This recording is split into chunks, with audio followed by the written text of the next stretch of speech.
everyone, welcome to my channel. My name is Katie and today we are going to be creating a card using the Sweet Hummingbird Stamp and Thin Cut Bundle from Close to My Heart. So here is just a really good close-up of this adorable stamp set. It has two adorable little hummingbirds on it in two different poses, a few florals, and some really good sentiments. Now this is the Stamp and Thin Cut Bundle, which is unfortunately no longer available, but the standalone stamp set is, and it's at a really good price point as well. And it has those adorable little hummingbirds. It's just such a great little stamp set. So I am going to be doing a embossing technique today. So this is the gold tinsel embossing powder. So it's not just plain gold, but it's got a little bit of glitter and shimmer added to it. So I really liked that added a little bit of gold shine. Then I'm just going to be using a standard card base. This is sold in a pack of 50. They're just excellent to use, especially if you don't want to cut up the paper yourself. And then the next sheet that I'm using, this is a sheet of black cardstock, cut of 1/4 of an inch less than the card base. And then this is where we're going to stamp our sentiment, and it is 1 inch by 2 1/4 inch wide. And then I utilized the Close to My Heart stitched rectangle frame thin cuts. So I used the largest frame or the largest rectangle on my card. So when you actually run this through your die cut machine, you get two separate sheets. You get the frame and the stitched rectangle. So today I'll be using just the frame, but you can definitely use that rectangle on a different project. And here's just a close-up of the stitched effect that even works on the glitter paper, which to me is pretty impressive. So then what I'm going to do is just show you how I utilized a larger block to get the stamps onto that sheet. Now, if you have a MISTI tool or any kind of stamping platform, you could use that as well. But what I wanted to do was place the stamps onto the sheet of paper before I actually put them onto the block. And this was just because I knew on my card there will be that 1/4 of an inch frame all the way around, and I wanted to make sure that I had everything lined up directly in the middle. So what I'm doing is placing the floral lot down, and I'm telling you right there that I'm making sure I have that 1/4 of an inch left. And then I am placing that hummingbird. And I do kind of futz around with this for a little bit just so I can make sure everything is lined up. And then I will make sure that I also have enough room on the side for the sentiment as well, because 1/4 of an inch of that sentiment will also be covered by the frame. So then once I have it all where I need it to be, where I think it looks good and I have enough room with that 1/4 of an inch, I'm actually going to place the block down directly onto those two stamps. And here I am just telling you that I needed to make sure that I had enough room for my sentiment, and then I was going to dovetail that one piece towards the right, so it doesn't matter that I had it a little bit close to that flower area. But again, here I am just placing that block right down onto those stamps. And then I am taking the ink out to ink up those stamp sets. And the ink that I am using today is the Versamark ink. So Versamark ink is the ink that you typically use when using the embossing technique. So before I actually stamp the image, I'm going to use the anti-static pouch, and what this does is remove any static from that piece of paper. So when I pour on the embossing powder, it doesn't stick to the areas that I don't want, essentially the areas without the ink on it. So then I'm just taking the ink pad and putting it on top of the stamp pad and just pressing it down firmly.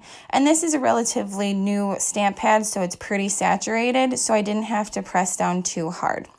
Then I'm just flipping it over and pushing it directly down in the middle, again making sure that I have that 1/4 of an inch border and pressing down firmly so I have that image right into that black sheet of paper.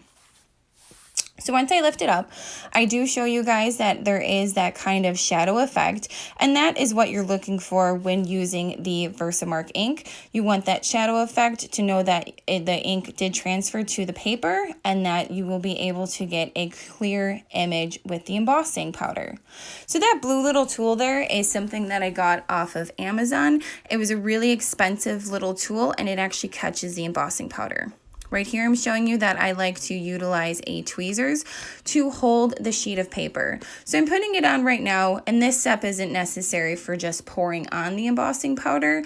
It's more utilized for when I turn on the heat gun tool. So I'm just taking the Tinsel embossing powder and just generously pouring it all over the image. Again, I'm not worried about pouring a lot out because I'm pouring it into that little blue container and tapping off the excess. And then I typically tap off the side of the card as well, just to make sure that all of the excess powder is off. And then I'm just taking my hand to kind of rub off little bits that did fall on the paper. And you could easily use your hand, or a clean paintbrush would work really well. So again, just kind of removing that, and then I'm going to use that little tool to pour all of the powder back into my container, which again, really great buy right off of Amazon. I will link that product below. I'm pretty sure it was under $5. It was just a really great tool, and you can use it for if you're doing glitter projects as well. So then I go back and utilize the tweezers to hold the side of that piece of paper. And right there, I'm just showing you my heat gun. It's just one that I purchased from Michael's a few years ago. And what I like to do is a technique where you actually heat the back of the paper first before you heat the front. And I'm pretty sure I learned this technique from Jennifer McGuire, and she's an amazing artist on YouTube. She makes gorgeous cards. And when you do the back and then flip to the front, it actually heats the paper more evenly. So when you turn it to the front and get on the actual embossing powder, it won't scorch it, or it's less likely to scorch. Of course, you still need to move around the heat tool in a circle just to make sure you aren't going to scorch your paper, but it's an amazing little trick that helps you evenly heat and melt, essentially, that embossing powder. And this is just such a fun technique. If you've never done it before, it's really fun to actually watch that embossing powder melt and turn into a really cool image. And with this particular embossing powder, what I liked about it, of course, is it has that extra bit of glitter. So again, I go back to the other side and just kind of heat that again, just because when you add heat to paper, it can tend to warp it. So I just flipped it back over again, heated the back side, flipped it over, and heated the front side with that image right on there. And I will show you a close-up of kind of the melted and also glittered effect. And I just think it turned out really pretty, especially with that little hummingbird and that little floral arrangement down there. So again, great tip as well, using the tweezers, because that paper can get pretty hot, but it does cool down rather quickly. So then I'm just going to go ahead and stamp the sentiment, and the sentiment that I decided to use on this card was "You're the sweetest." So there are some really cute sentiments on here. Believe in miracles, enjoy the little things, and spread your wings. I just thought "You're the sweetest" was a really cute sentiment just to use on this card. That's pretty simple, but definitely elegant. So I am just making sure that I have enough room on that one side towards the left of the card, just to make sure that, again, that border that's going around isn't going to be covered. So then I'm showing you a close-up of the dovetail or fishtail effect, where I just cut up the middle and then cut up the sides. And I just learned over the years that that was probably the easiest effect, or the easiest method to get that effect. So I go ahead and do that, and then I place it down on the card, kind of realizing that I actually cut my paper a little too long. I believe it should have been 1 inch by 2 inch instead of 1 inch by 2 1/4. But I figure that out once we get to that part of assembling. So I'm just simply using my ATG gun to assemble the card, and I'm not popping anything up or giving any other dimension, because I think this card looks really elegant, pretty flat, And you do get kind of a dimension or element from the glitter paper frame and then also the glittered effect of the embossing. So I just, again, use the ATG gun for the main base of the card, and then I'm just using the liquid adhesive to glue down that frame. And I'm just making sure that I have a very thin line on it because I don't want that glue to kind of squish out on the sides of the card. So again, putting a little bit of glue on all 4 sides and then flipping it over and placing that down. What I find with these frames is easiest if you're putting them on a card is to actually open up your card base and then place them down.